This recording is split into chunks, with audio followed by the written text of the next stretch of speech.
গাছ দেখে পাতা চেনা যাচ্ছে তো? জানি না পাতাগুলো বুঝতে পারছেন কি না। এটা হচ্ছে আম্রপালি গাছ। আম্রপালি দেশি ভ্যারাইটি, আমাদের যেটা আম্রপালি পাওয়া যায় সেই গাছটি বসানো আছে একটি মাছের পেটিতে। আর এটা হচ্ছে মিয়াজাকি, এটা ট্যাগ আছে, এই যে এটা ট্যাগ আছে মিয়াজাকি, এটা বসানো আছে একটি মাছের পেটিতে। যেটা বুঝতে পারছি না, আপনাদের হেল্প প্রয়োজন, সেটা হচ্ছে যে গুটিগুলো আসছে, এগুলো কি নতুন ডাল গাছ মানে নতুনভাবে ডালপালা তৈরি হওয়ার জন্য নাকি মুকুলের জন্য? এখন তো মুকুল বহু দেরি, এখনও মোটামুটি 2 মাস তো দেরি আছেই। তো কেন যে এই গুটিগুলো আসছে সেটা বুঝতে পারছি না। কেউ কমেন্ট করে জানাবেন যে এই গুটিগুলো কেন আসছে এগুলো, জানি না। আর এখানকার মাটি মানে একদম সিম্পল মাটি, দেখে বোঝা যাচ্ছে মাটি আছে, গোবর সার আছে, আর কিছু নেই, বালি টালিও নেই। অ্যাকচুয়ালি এটা বসিয়েছে তো আমার ভাই, ও অতটা মানে শখের বসে বসানো, মানে অতটা ডিটেলস এর আগে জানে না, মানে অতটাও ভালো করে জানে না তো। তো যাই হোক, মাটি আর গোবর সার দিয়ে গাছটাকে বসানো মানে ভেরি সিম্পলভাবে, আর গাছটা ভীষণ সুন্দর গ্রোথ হয়েছে। গাছটির বয়স বলি, বয়স হচ্ছে 6 থেকে 7 মাস মতো। তো নমস্কার, আমি প্রিয়াঙ্কা, সবুজ সাথী চ্যানেলের সূত্রমী সকল বন্ধুদের আরও একটি নতুন ভিডিওয় স্বাগত জানাই। গাছটা অসাধারণ তৈরি হয়েছে। কেন কি আমি বলছি, যখন নিয়ে এসেছিলো তখন হয়তো 2-3টে ডাল ছিল, তারপরে এই 6-7 মাসের মধ্যে কতগুলো ডাল, প্রচুর, মানে গাছটা ঝাড়ালো হয়েছে। গাছটাকে তৈরি হতে তো আমরা চাই, তাই না? তৈরি হয়েছে ভীষণ সুন্দর। আর এটাতে আর এখনও পর্যন্ত মাটিতে কোনো খাবার দাবার কিচ্ছু দেওয়া হয়নি।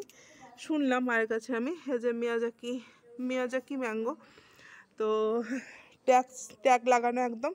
আর এই দিকটাতে আছে আম্রপালি ট্যাগটা ছিঁড়ে গেছে কোনোভাবে, এই যে এখানে ছিল আম্রপালি ট্যাগটা ছিঁড়ে গেছে, বাট আম্রপালিটাও কিন্তু প্রচুর ব্রাঞ্চ তৈরি হচ্ছে, এই যে ভীষণ সুন্দর। এগুলো কিন্তু আমার বাগানে না, দেখে বুঝতেই পারছেন, আছি বাপের বাড়িতে, তো ভাই লাগিয়েছে, সেখান থেকেই আমি ভাবলাম একটা ভিডিও করে নিই সবাইকে দেখানোর জন্য। তো আর একটা মানে প্রকৃতিগতভাবে বনসাই তৈরি হওয়া গাছ আমি আপনাদের দেখাই, চলুন।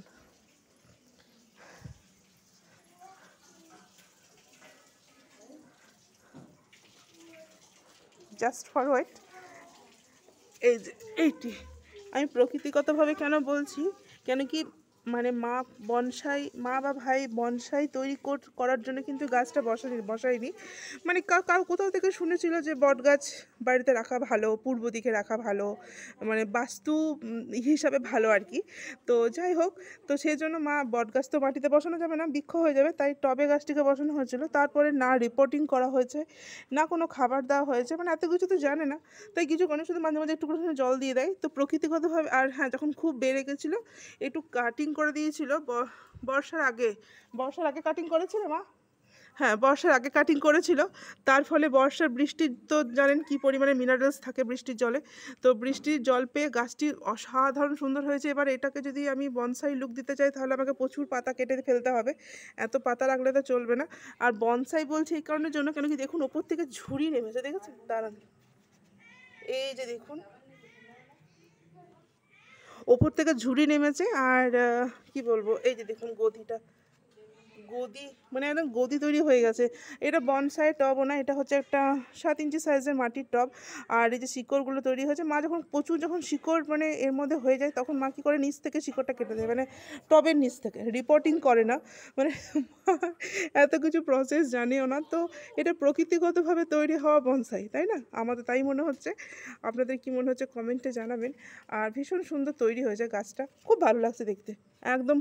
মানে এখানে আবার একটা তুলসী গাছও হয়ে গেছে, আবার সেটা মরেও গেছে। যাই হোক, এটাকে নিচে নামিয়ে দিতে হবে। ভীষণ সুন্দর গদিটা তৈরি হয়েছে, ঝুড়িগুলো ভীষণ সুন্দর তৈরি হয়েছে। এটা যদি একটা বনসাই টবে দেওয়া হতো, লুকটা আরও সুন্দর আসতো।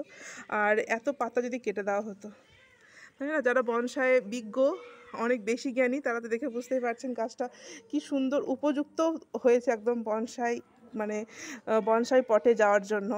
তো দেখি, আমি চেষ্টা করব যদি নিয়ে যেতে পারি, এইবারে তো হবে না, মানে আবার যদি কখনো আসি তখন যদি নিয়ে যেতে পারি, তখন চেষ্টা করব বনসাই একটা লুকস দেওয়ার, দেখতে আরও বেশি সুন্দর হবে। তো যাই হোক, কেমন লাগলো জানাবেন, যদি ভালো লেগে থাকে তো অবশ্যই একটা লাইক করে দেবেন। আজকে এই পর্যন্তই, ভালো থাকবেন সবাই।